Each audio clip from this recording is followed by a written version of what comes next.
Hey everyone, Larry Walsh here at Chellenomics, and I'm coming to you today from Boston, Massachusetts, my hometown. Well, close enough to my hometown. And I'm up here talking, as I usually am, talking about channel trends with vendors. And the topic that came up today, um, it's a recurring topic, and I've heard this over the years, is how do we better or more effectively penetrate the SMB segment? Um, when this topic comes up, I'm reminded of the time that I was introduced to quinoa. And you're going to say, well, what does quinoa have to do with the channel? Well, bear with me for a minute.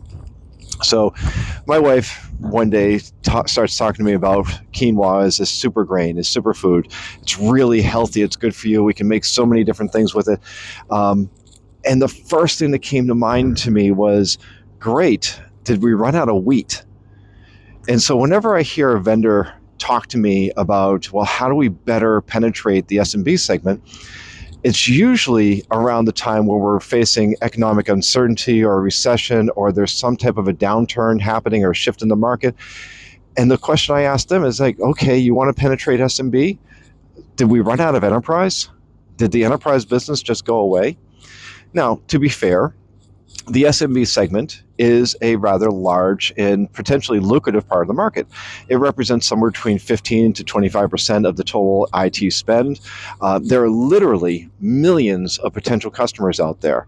And the best thing about these customers is that they have tremendously complex IT needs, and they don't have the resources and know how to execute them. So, I mean, it's a really good recipe for the channel, as well as for vendors who want to penetrate it. Well, here's the problem with that, is that the SMB segment is also incredibly hard to cover and incredibly hard to penetrate.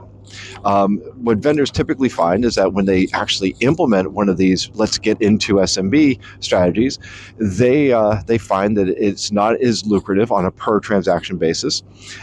It takes a lot of resources, almost as many as what you get when you go into enterprise. Now, mind you, it is more distributed.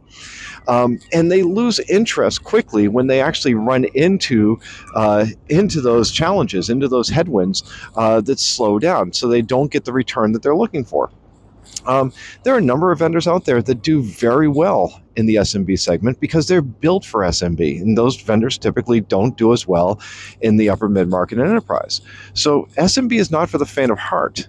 It's about segmentation and proper segmentation. How do you best leverage the channel to get there? But the one bit of advice that I would give to the vendors thinking about SMB is, if you're going to go try to tackle it, really commit to it. Come up with a real strategy, a real value proposition that the partners can capitalize on, and that you can actually bring the right amount of resources and support to actually make it more viable for both the vendor side of the equation as well as the partner side of the equation. Again, it's the SMB segment is always going to be there. The enterprise segment is going to be there. We know that there's going to be continued investment in IT, even though we are facing a fair amount of economic uncertainty.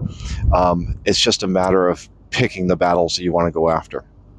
That's about it for now, everyone. Again, I'm going to be saying goodbye here to my favorite place in the world, Boston.